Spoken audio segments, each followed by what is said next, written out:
Muito bom dia, boa tarde, boa noite, boa madrugada e boa alvorada. Lulu, está começando ou está para começar? Gabi, eu não entendi a sua dúvida, mas a gente já sabe que começou. Pode anotar!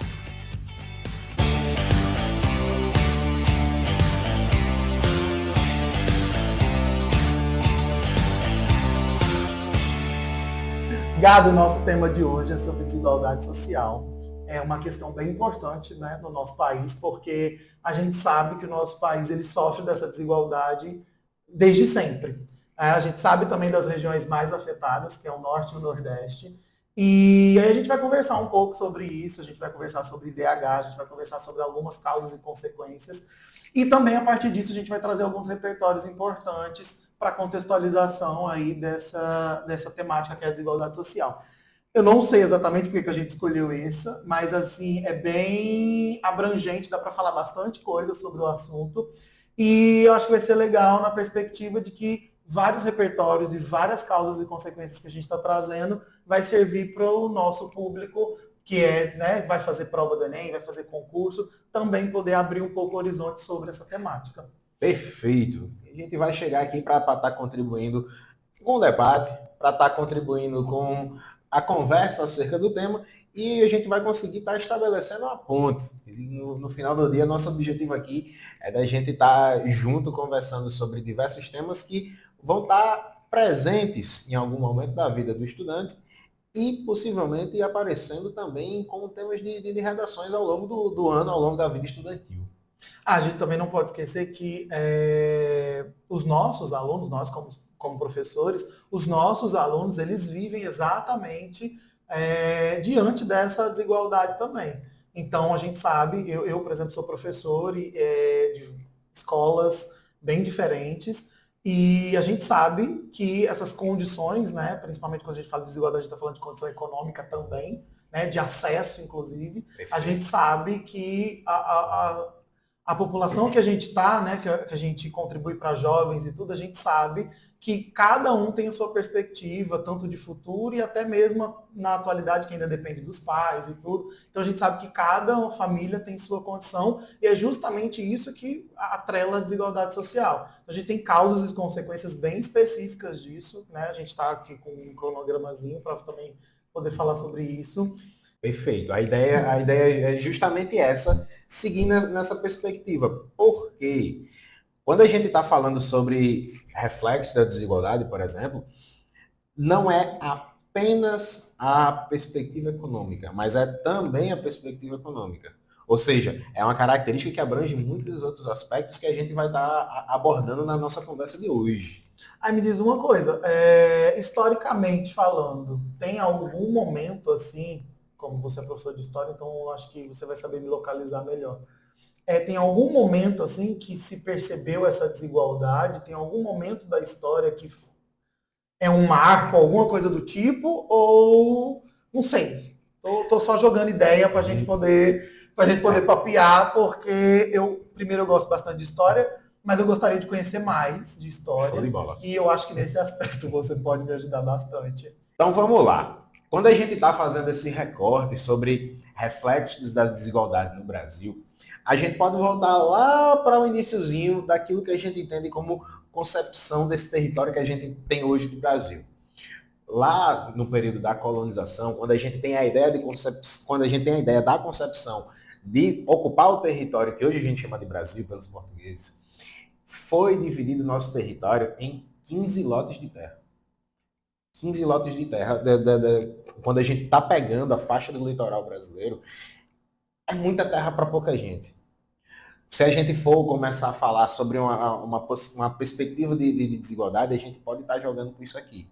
Desde a ocupação, desde o processo de exploração, desde o processo de chegada dos portugueses aqui para ocupar o território, para explorar o território, ter rendimentos com esse território, já tem por si só uma perspectiva desigual. Isso, ao longo da história do Brasil, é perpetuado, tem a sua continuidade. Por exemplo, hoje a gente tem uma relação muito marcante de luta por questões fundiárias. O Brasil tem o maior movimento de reivindicação por reforma agrária da América Latina. Eita! A gente tem, por exemplo, um problema muito marcante no Brasil, que é um problema relativo a déficits de moradia.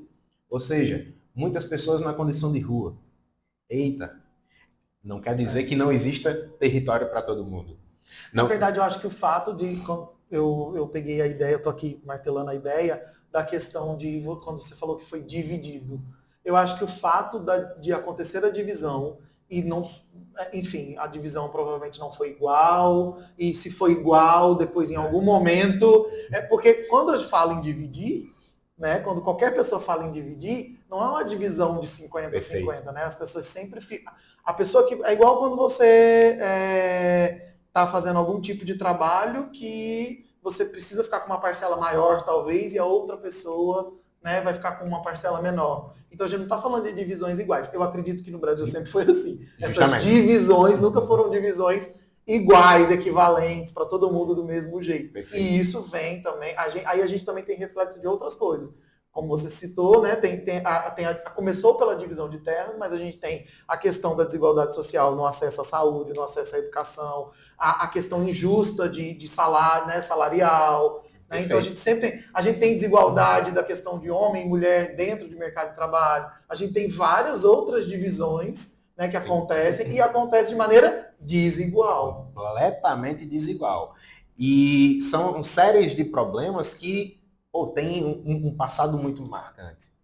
Tem uma característica muito marcante. Quando a gente vai olhar para determinados grupos sociais que ao longo da história do que a gente chama de país, são os mesmos grupos que estão jogados à marginalidade. Marginalidade no que são diz... São grupos que teoricamente são minorias, mas agora estão acabando virando maioria porque, de novo, divisão desigual. Justamente. Quando eu trago esse conceito da marginalidade, é uma perspectiva de ser colocado, ser jogado às margens da sociedade, ser colocado distante de centros, ser colocado alheio à participação dentro dessa sociedade. Então, quando a gente vai olhar os grupos que foram colocados nessa condição, a gente tem os mesmos grupos ao longo da história do nosso país. E eu repito que é uma questão fundamental para a gente estar entendendo, que foram colocados nessa condição. Não é uma perspectiva de escolha, não é um entendimento de escolha. Quando Você não escolhe ser desigual nesse sentido. Justamente. Quando a gente fala, por exemplo, sobre negros na história do nosso país, são grupos que são explorados desde o início do processo de colonização. E tem uma relação muito marcante até hoje.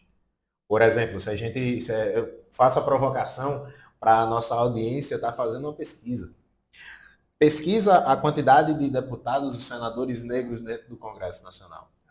Quase zero. Eita! Como é que a gente vai... E quando conseguem, são marginalizados, sofrem preconceito, são colocados de lado, né? Não fazem parte de uma cúpula que teoricamente não era para existir, mas existe, porque justamente por essa divisão, né, e isso acaba trazendo outras consequências, inclusive a gente vê bem a política, né, atual, né, dos últimos anos, inclusive, que há essa divisão o tempo inteiro, enfim.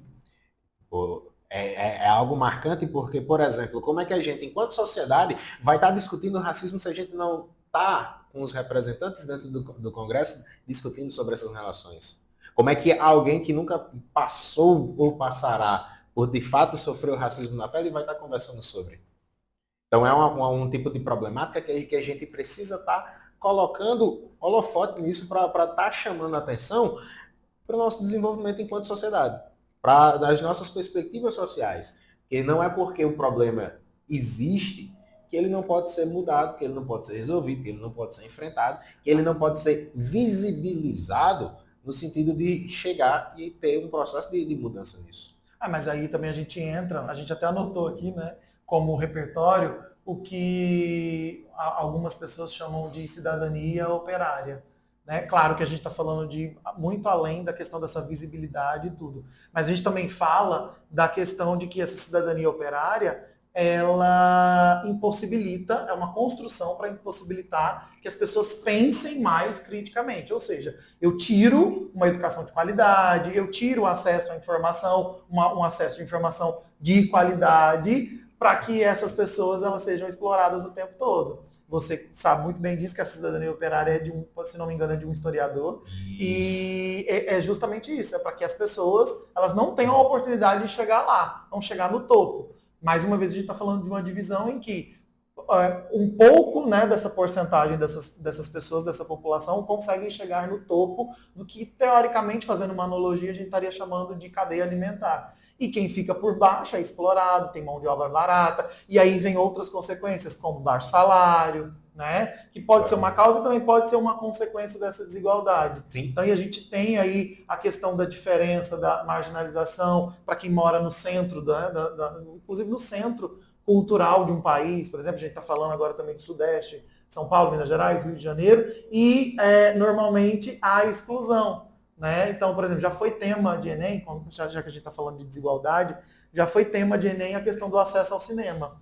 E eu me lembro muito de uma redação que eu li, que o aluno, né, o candidato lá, e que inclusive foi meu aluno, ele coloca a questão dessa diferença do Nordeste, da quantidade de cinemas que tem no Norte e no Nordeste, e a quantidade de salas de cinema que tem no Sudeste e no Sul do país. Ele nem chega a citar tanto o Centro-Oeste, porque há, querendo ou não, essa marginalização na questão até de regiões do país. Sim. Então ele coloca que existem muito mais salas de cinema no Sudeste do país do que no Norte e no Nordeste. Então aí, de novo, a gente está mostrando a desigualdade, inclusive fazendo a ponte do que a gente acabou de falar dessa questão da cidadania operária. Eu não dou acesso à informação, eu não dou acesso à cultura, eu não dou acesso àquelas pessoas a pensarem, né, serem pensantes, seres pensantes, críticos, para conseguir mudar essa realidade de pobreza, de miséria,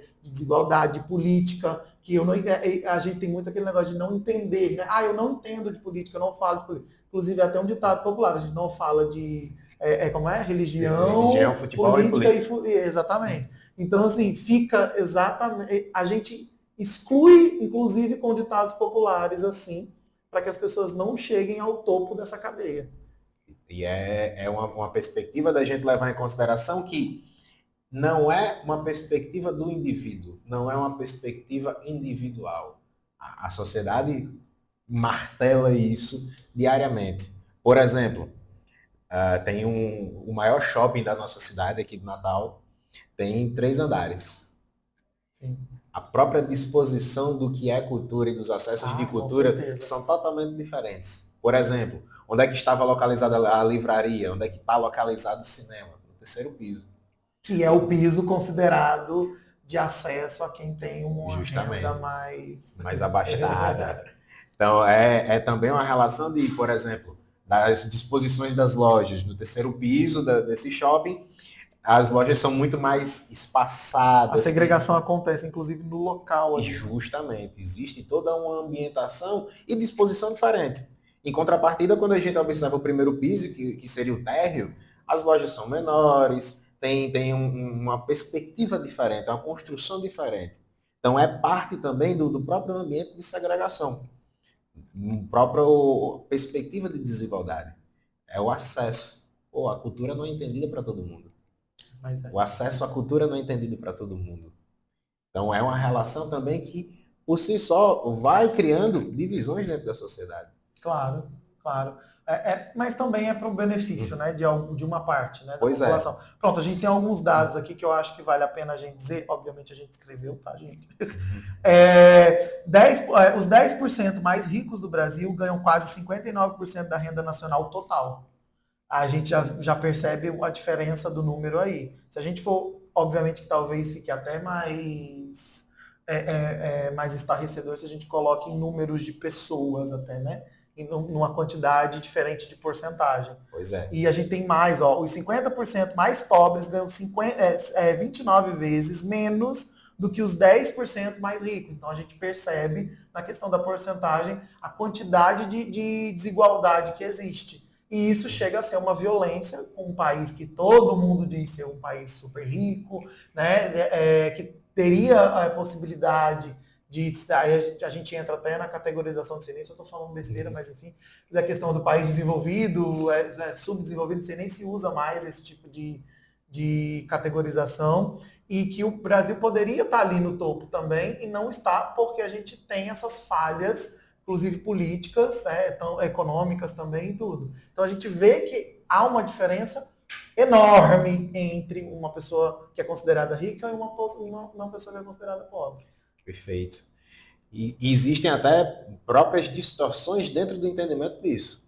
Por exemplo, dos planejamentos econômicos do último governo, ele entendia que quem era rico no Brasil era quem ganhava a partir dos salários mínimos. Ou... Então, isso por si só já é uma perspectiva muito difícil de se lidar. Ou cara que recebe 2 salários mínimos pelo seu mês de trabalho, não pode estar sendo equivalente ou equiparável a quem tem uma renda mensal acima dos 8 dígitos. Isso entra até na questão de imposto, né? Justamente. Quando falou de política fiscal e tudo, não sei o quê, entra na questão até de imposto, né? Então, é uma perspectiva bem marcante, porque quando se coloca as questões relacionadas ao imposto, eita, via de regra, proporcionalmente, o mais pobre acaba pagando mais. Isso é uma realidade que, pelo jeito, eu não sei se vai mudar tão cedo, porque justamente quem está lá no topo é quem controla, né? Então, como é que a gente consegue resolver isso se sempre, a maioria das pessoas, sempre não, mas a maioria das pessoas que estão no topo são as pessoas que acabam distorcendo, ou que acabam fazendo esse jogo, né? De imposto. O imposto é assim para tantas pessoas e é imposto assim para outras pessoas. E aí vai fazendo essa diferenciação que a gente, né, as pessoas que não têm acesso, não têm tanta, não são abastadas, acabam pagando tanto quanto ou bem mais do que uma pessoa que não...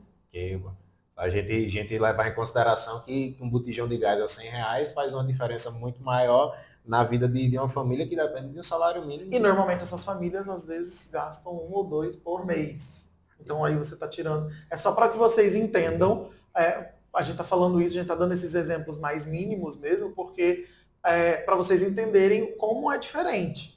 Né? A questão de que, se a gente está falando de um salário mínimo, e olha que a gente está falando de um salário mínimo, muitas pessoas não ganham um salário mínimo. E se essa família ela precisa desse gás, então ela tem que comprar todo mês pelo menos um. Então é R$100.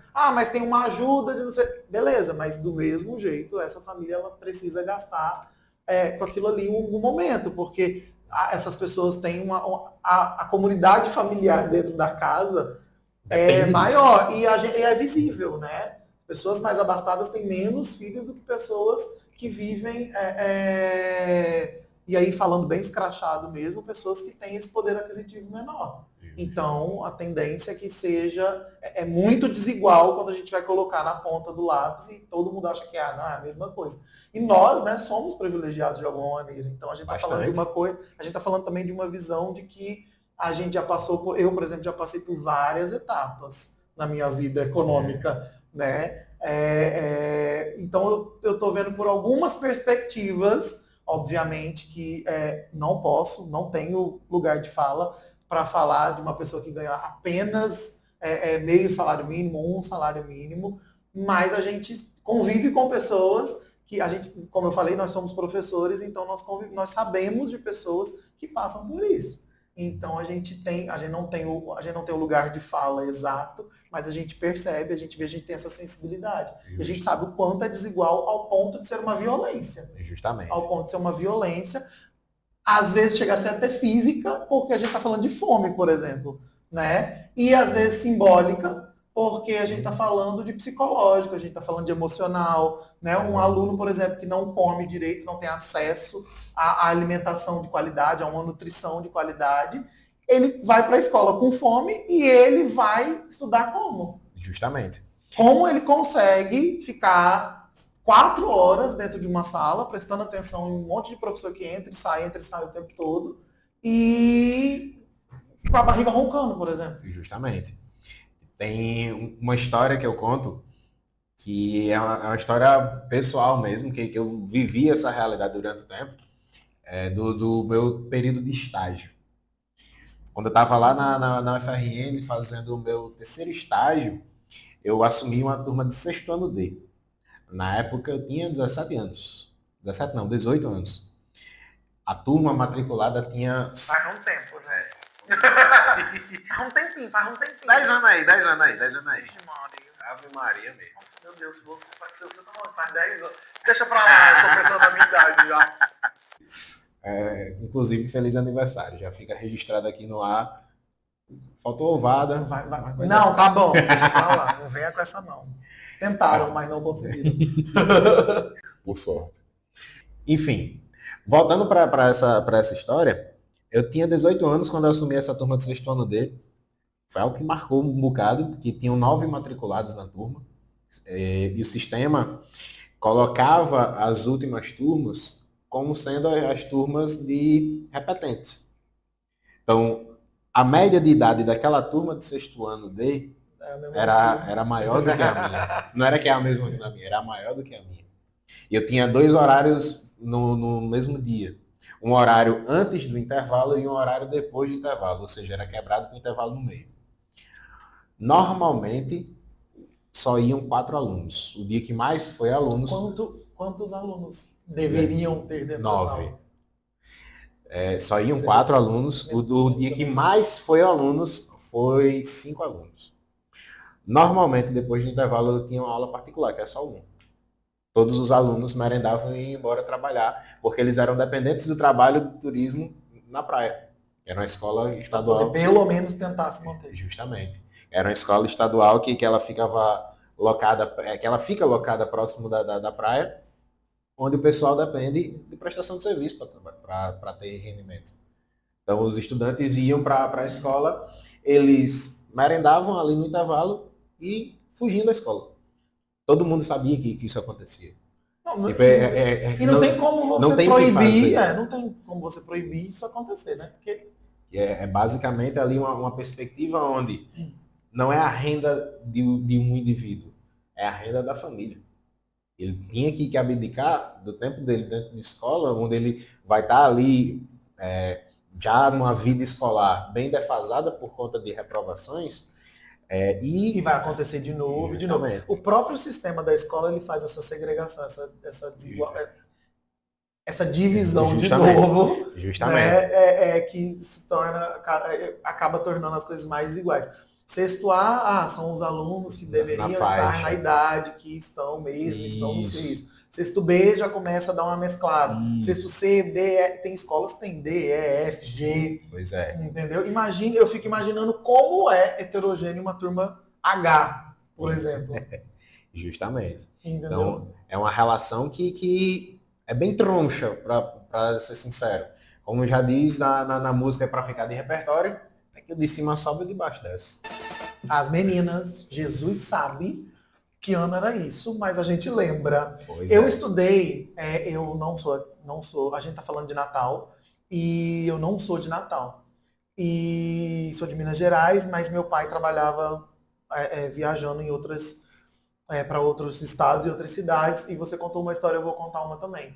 Quando eu comecei a perceber que as coisas, que a vida, não vou dizer vida, Brasil era desigual. Quando eu vim estudar aqui em Natal, eu acho que 14 anos, e eu vim estudar numa escola estadual. Né? Eu poderia ter estudado numa escola particular, né? Graças a Deus meu pai sempre teve condição. Né? Foi a única vez que eu estudei em escola particular, ou em escola estadual, e eu estudei 6 meses numa escola estadual. E foi ali, com 13, 14 anos, que eu percebi que as coisas eram muito desiguais. Por exemplo, eu estudei até naquela época, eu estudei só em escola particular. Quando eu cheguei na escola, eu só tirava 10. O povo estava vendo coisa que eu já tinha visto há 2 anos. Então, o próprio sistema educacional, entre particular e público, faz com que as coisas sejam desiguais. Pessoas que só estavam na escola porque existia lá a merenda, a alimentação no momento, e que também pessoas que precisavam sair, se deslocar para poder ir trabalhar. Provas que eram feitas com um nível mais baixo para poder alimentar aqueles alunos que ali estavam e não tinham como. entendeu? Então eu comecei eu comecei a ter essa visão de mundo com essa idade, porque até então eu estudava em colégio particular e eu não sabia, né? Que não é que eu não sabia, talvez, mas você não tem esse feeling, porque a sua vida é ali, né? É uma caixinha, você está dentro da caixinha Justo. e todo mundo que está dentro da sua caixinha, teoricamente, tem o mesmo padrão de vida que você, ou muito parecido. Então você não tem muito essa realidade. Né? E aí quando você começa a entrar em contato, quando eu vim para cá para estudar, para Natal, eu vim para cá no sentido de Natal, tá, gente? Que eu tive contato com a escola estadual e que os alunos, eu vou contar uma coisa que não era para contar, os alunos pediam cola porque eu era um aluno que sempre tirava 10, entendeu? Sim. Então você acaba tendo uma outra realidade que você não tinha, que você não vivia. Porque os meus colegas, até então os amigos e os colegas que eu tinha na escola, tinham o mesmo padrão de vida ou muito parecido com o que eu tinha. Então é quando você começa a entrar em contato de fato com a realidade e ver que existe uma desigualdade muito grande e que ela vai muito além de só você ter 30 alunos dentro da sua sala numa escola particular, agora muito mais, né? Tem 40, 50. E você começa, e por exemplo, a quantidade de alunos que tinham dentro da minha sala na escola estadual era o dobro da que tinham na minha, quando eu estudei o ano anterior, lá em Minas Gerais, entendeu? E Aham. quando eu retornei para uma escola, quando eu voltei para Minas Gerais nessa época, eu voltei para também uma escola particular. Então, a vida voltou ao que era antes desses 6 meses. Mas aí eu já tinha uma outra visão do que era a vida, do que eram as pessoas, das dificuldades que algumas pessoas tinham. Infelizmente, a maioria, ou boa parte dos jovens, até que a gente dá aula, eles têm, talvez eles até saibam, mas eles nunca viram na prática como é. Eles sabem porque tem uma notícia do jornal, tem uma matéria em algum canto, eles sabem porque alguém ou um professor fala dessa desigualdade, mas às vezes eles não têm noção de que, na prática, como é que funciona essa Justo. desigualdade, e como isso prejudica muito, obviamente, muito mais que ajuda. E isso, obviamente, eu acredito, posso estar falando besteira, mas eu acredito que isso é até cultural. Porque quando se divide lá no início tudo, já se divide provavelmente desigual. Então você passa culturalmente de uma geração para outra, dividindo de maneira Sim. desigual também, para alimentar o sistema.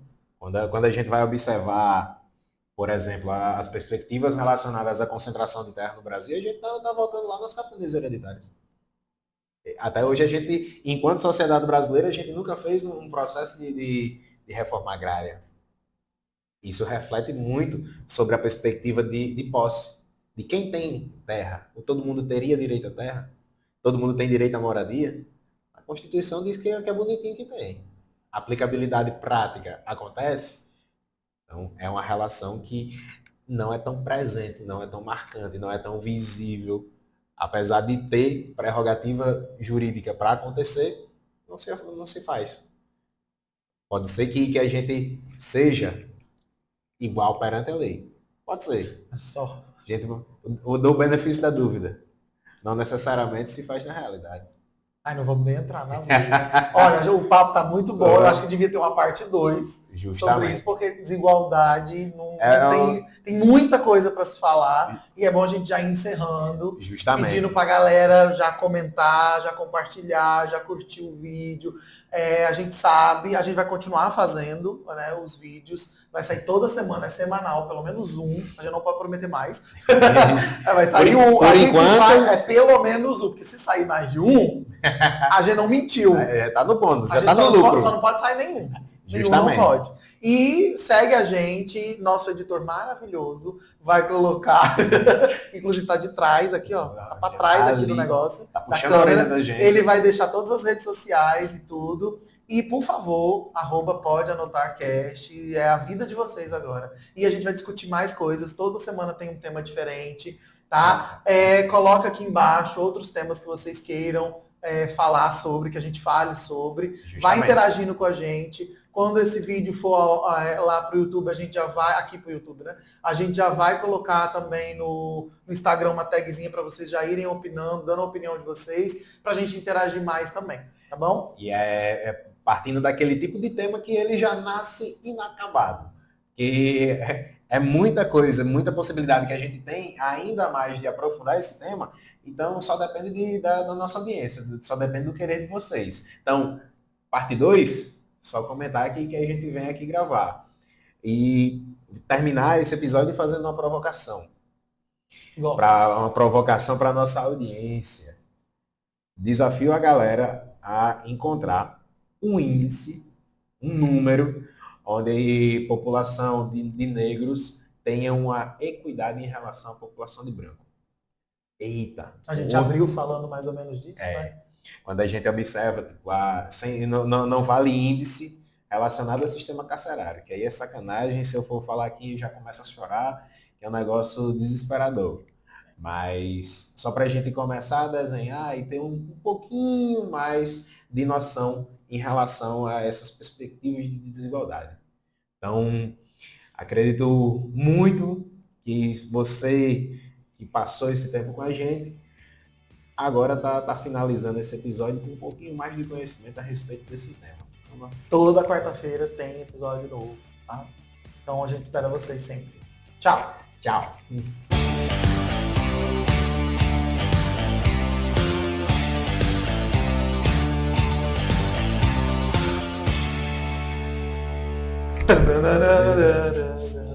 Quantos minutos? Olá, tudo bem? Olá. Olá. 2. Eu só consigo ouvir.